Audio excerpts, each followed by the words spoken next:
Bismillahirrahmanirrahim, chers élèves, première bac sciences, un nouveau chapitre, suite numérique. On va essayer de diviser ce chapitre en trois parties. Premièrement, généralité sur les suites numériques, définition avec notation, suite majeure, mineure, bornée et monotonie d'une suite. Deuxième partie, suite arithmétique et troisième partie, suite géométrique.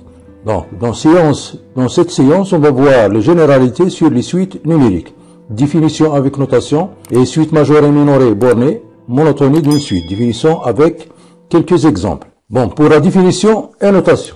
Donc, on a vu pour les fonctions numériques, si on prend f, une fonction qui définit de R vers R, pour tout x dans R, son image de x moins 1. F est une fonction numérique à variable x dans R, à variable réelle. Donc, si on prend la fonction, on va essayer de changer seulement l'ensemble du départ. On prend U, la fonction définie de n, l'ensemble des nombres entiers vers R, qui a pour n, c'est une lettre muette, comme x, on peut x mettre à la place de x, y ou z, ou bien t, l'image de t, c'est de t moins 1. Ici, l'image de n, puisqu'on a dans l'ensemble des n, l'ensemble des nombres entiers, on va changer la variable en n.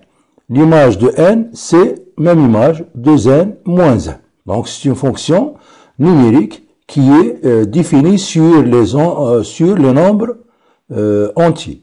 Donc, cette fonction numérique est appelée suite numérique. Définition, qu'est-ce que ça veut dire une suite numérique? On appelle suite numérique toute fonction de n ou une partie de n vers R. Donc, c'est une fonction numérique définie sur les entiers naturels. Pour les fonctions, pour la notation, on note f, par exemple g, h, etc. Pour les suites numériques, les fonctions, on note u, v, w, etc.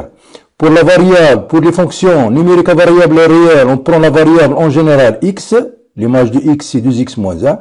Pour les suites numériques, on prend la variable cn, qui est un nombre en entier naturel.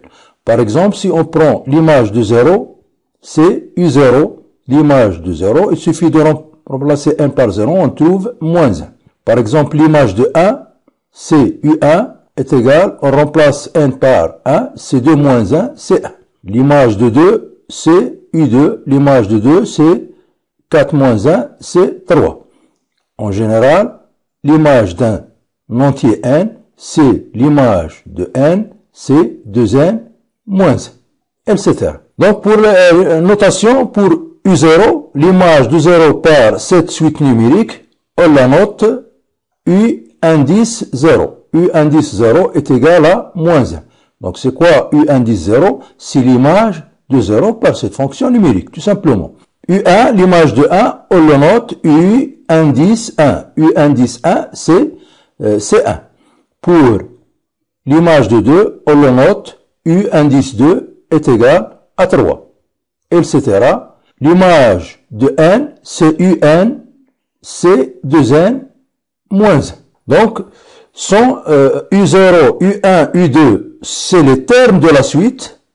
Les termes sont les termes de la suite. Pour U0, c'est le premier terme. U1, le deuxième terme. U2, le troisième terme, etc. UN, c'est le terme général.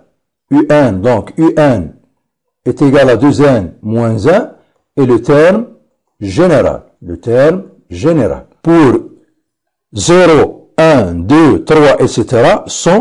on les appelle les indices. Les indices. Donc, les indices, c'est, on a un terme.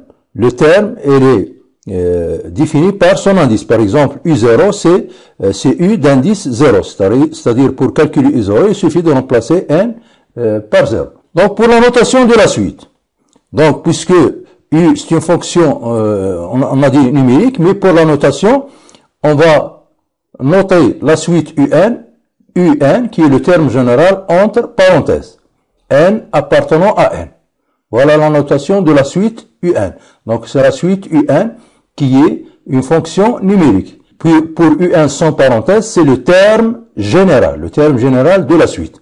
Donc, on peut noter comme ça, ou bien UN, n, s'il est défini sur n, on peut mettre seulement n. S'il est défini sur un ensemble de n, par exemple, n appartenant à i, Le I, c'est l'ensemble, par exemple, de entiers naturels tels que n supérieur à un certain n0 donné, un certain 0, on peut l'en noter comme ça, ou bien un, entre parenthèses, n supérieur ou égal à n0.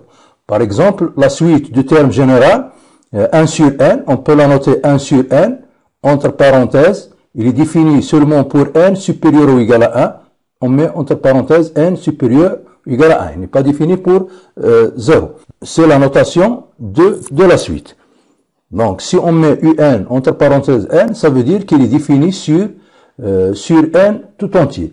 Par exemple, les termes de cette suite, on peut mettre le terme général entre parenthèses n supérieur à 1. Si on veut calculer les termes de cette suite, pour n est égal à 1, c'est 1. Pour n est égal à 2, c'est 1 demi. Pour n est égal à 3, c'est 1 tiers. Voilà les termes de la suite 1 sur n. Par exemple, racine de n moins 3, la suite de terme général n moins 3. Il est défini seulement pour les entiers naturels supérieurs ou égal à 3. Donc, si on veut calculer le premier terme, si on remplace n par 3, c'est 0. Si pour n est égal à 4, c'est racine de 1, c'est 1. Pour 5, c'est racine de 2. Pour 6, c'est racine de 3. Voilà les termes de cette suite, les termes de cette suite. Donc, on va passer pour la définition, comment on peut définir une suite numérique. Pour notre programme, on peut définir une suite par deux manières différentes. On peut définir une suite par une expression explicite, c'est-à-dire un, il est défini, le terme général est défini en fonction de n, comme on a un. Par exemple, est égal à n plus 1 sur 2n plus 1. Par exemple, la suite Vn est égal à racine de n carré plus 1, c'est-à-dire le un, il est fonction de n. Donc, c'est une expression explicite. Si on prend, par exemple, cette suite, un est égal à n plus 1 sur 2n plus 1, on veut calculer, par exemple, u3. Il suffit de remplacer n par 3. Donc, c'est 3 plus 1 sur 2 fois 3, 6 plus 1. C'est 4 septièmes. Si on veut calculer, par exemple, U indice 10 est égal à 10 plus 1, on va remplacer le n par 10, 2n c'est 20, plus 1 c'est 21, donc c'est 11 sur 21, etc. La deuxième manière, pour définir une suite, on peut définir implicitement par une expression récurrente.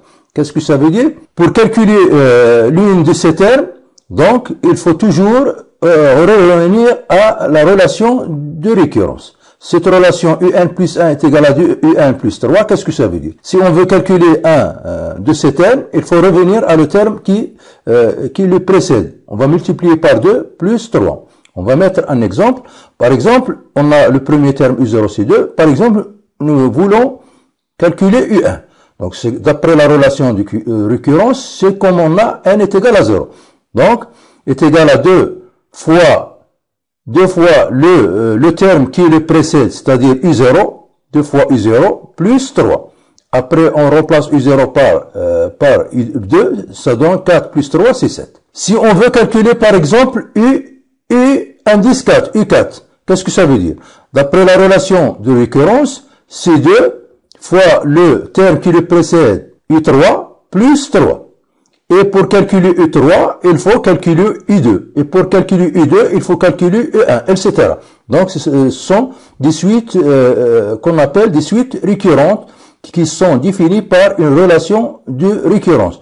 Pour calculer un de ces termes, il faut toujours revenir au terme précédent. Donc, par exemple, on veut calculer U2. Donc, c'est 2 fois le terme qui le précède U1, plus 3 d'après la relation de récurrence. U1, on a déjà calculé, c'est 7, donc il faut remplacer 2 fois 7, c'est 14, plus 3, c'est 17. Donc, etc. Donc, passons maintenant à suite majorée, minorée, bornée. La même définition pour les fonctions numériques, puisque c'est une suite numérique. Donc, on dit que U1, il est majoré, pas de notion d'intervalle ici.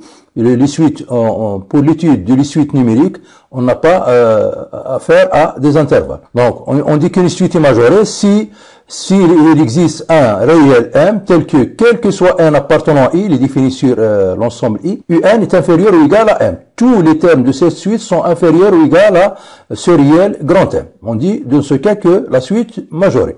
La même définition que les fonctions numériques. UN est dite mineure s'il existe un petit réel M tel que, quel que soit n appartenant à I l'ensemble où la suite est définie, quel que soit n appartenant à I, UN est supérieur ou égal à M. La suite bornée, c'est les majorées et mineures. On va prendre quelques exemples. Si on prend UN, une suite définie par quel que soit n appartenant à N, UN est égal à N sur N plus 2. Donc on a pour quel que soit N, puisque N il est positif, puisque c'est appartenant à N, donc le N sur N plus 2, il est supérieur à 0. Donc la suite UN, il est minoré par 0. De plus, on a N, le numérateur, il est inférieur ou égal au dénominateur, N plus 2. Donc, le rapport N sur N plus 1 est inférieur ou égal à 1. C'est-à-dire que la suite UN, il est majoré par 1. C'est-à-dire, quel que soit N appartenant à N, UN est inférieur ou égal à 1. Donc, cette suite UN, il est minoré, majoré, donc il est borné. On va prendre un petit exercice d'application. Soit UN, la suite définie par quel que soit N appartenant à N, le terme général UN est égal à 2N plus 1 sur N plus 2. Donc, on va montrer que UN, il est borné, minoré par 0 et majoré par 2 strictement. Si on prend N appartenant à N, donc ça veut dire que N, il est positif. Donc, N, 2N plus 1, il est strictement positif. Et le N plus 2, il est strictement positif. Donc UN, il est strictement positif. Pour première inégalité, UN, il est minoré strictement par 0. Pour montrer que UN est inférieur strictement à 2, il est majoré strictement par 2, il suffit d'étudier le signe de 2 moins UN. Il faut montrer que le signe de 2 moins UN, quel que soit N appartenant à N, il est strictement positif. Donc on remplace UN, c'est 2N plus 1 sur N plus 2. Même dénominateur, on trouve, c'est 2N plus 4 moins 2N moins 1 sur N plus 2. Après les calculs, est égal à 2N moins 2N, c'est 0. 4 moins 1, c'est 3 sur N plus 2. Le N plus 2, il est strictement positif puisque N, c'est un antinaturel. Donc, 3 sur N plus 2, il est strictement positif. Donc, UN, il est inférieur strictement à N, quel que soit N appartenant à N. D'où la conclusion, UN, il est strictement compris entre 0 et 2, quel que soit N appartenant à N. Monotonie d'une suite. Pour la monotonie d'une suite, croissante, décroissante, pour les suites numériques, on ne travaille pas sur les intervalles, on travaille sur la suite. Est-ce qu'elle est croissante, ou bien décroissante, ou bien constante, ou bien on ne peut rien y dire. Pour dire, ou bien pour que la suite UN, elle est croissante, si et seulement si, le UN plus 1, il est supérieur à UN, quel que soit N appartenant à I. Donc, si on prend un terme, il est supérieur au terme qui le précède, quel que soit N appartenant à I. Dans ce cas, on dit, il est croissant. La suite UN, il est décroissante si et seulement si, quel que soit N appartenant à I, le UN plus 1 inférieur ou égal à UN. Donc, pratiquement, pour montrer la monotonie, ou bien travailler sur la monotonie d'une suite, il suffit d'étudier le signe de UN plus 1 moins UN. Donc, premièrement, la suite UN est dite constante si quel que soit UN, quel que soit N appartenant à I, le UN plus 1 est égal à UN. Tous les termes de la suite sont égaux. Pour étudier la monotonie de la suite UN, on étudie le signe de UN plus 1 moins UN. Donc, s'il est positif, on dit que la suite est croissante. S'il est négatif, il est décroissant. Si on peut rien y dire, donc il est ni croissant ni décroissant. Donc c'est un cas particulier. Si les termes de la suite UN sont strictement positifs, on peut, pour comparer UN plus 1 sur UN, il suffit de comparer le rapport UN plus 1 sur UN avec 1. Donc s'il est inférieur à 1, ça veut dire que UN plus 1 est inférieur à 1. S'il est supérieur à 1, ça veut dire que UN plus 1 est supérieur à UN. Donc cette remarque, on l'utilise seulement si les termes de UN sont strictement positifs. On va donner quelques exemples. Donc, on va étudier la monotonie des suites suivantes. On a UN défini par quel que soit N appartenant à N. UN est égal à 1 sur UN. Donc, il est défini sur N étoile. Donc ici, on va écrire la suite. Il est défini sur N étoile. Donc, N appartenant à N étoile ou bien N supérieur ou égal à 1. Ici, quel que soit N appartenant à N étoile, UN est égal à 1 sur UN. Donc, cette suite, il est définie pour N non nul, c'est-à-dire sur N étoile. On va prendre N appartenant à N étoile, on va comparer le UN plus 1 moins UN. On voit le signe de UN plus 1. Il suffit de remplacer le n. À la place de n, on met n plus 1. Donc c'est 1 sur n plus 1 moins 1 sur n. Même dénominateur, c'est n fois n plus 1. Donc ici, on a n. Ici, moins, entre parenthèses, le n plus 1. Donc est égal. Même dénominateur, c'est n fois n plus 1. Numérateur, c'est n moins 1. Donc est égal à moins 1 sur n facteur de 1 plus 1. Le dénominateur, il est strictement positif. Donc, avec moins 1, il est strictement négatif. Donc, UN, il est strictement décroissant. Donc, la suite UN est strictement décroissante. Pour le deuxième exemple, de même, on a la suite UN et Vn est défini sur n, quel que soit n appartenant à n, le Vn est égal à 1 demi 3 puissance n. Il suffit, donc, on va prendre soit n appartenant à n, on va essayer d'étudier le signe de Vn plus 1 moins Vn.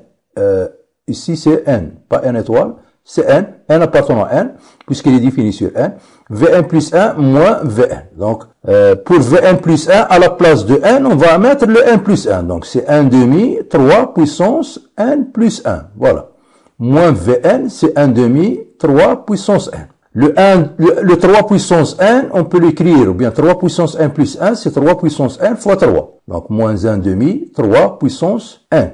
Donc, 1 demi 3 puissance n en facteur, c'est un facteur commun, facteur de 3, ici moins 1. Donc, ici c'est 1 demi. Donc, est égal à quoi? 3 moins 1, c'est 2, fois 1 demi, c'est 1, donc c'est 3 puissance n. 3 puissance n, il est strictement positif.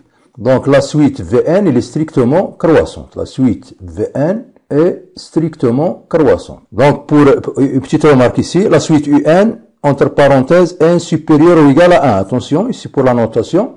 Ici, la suite, elle est définie sur n, donc Vn sur Vn, n, appartenant à n, ou bien n. Et une autre remarque, lorsqu'on écrit en général le Un plus 1, c'est-à-dire le terme d'indice n plus 1, c'est pas le terme Un, on lui ajoute 1. Donc, ces deux écritures sont différentes. Ici, on parle de terme d'indice n plus 1.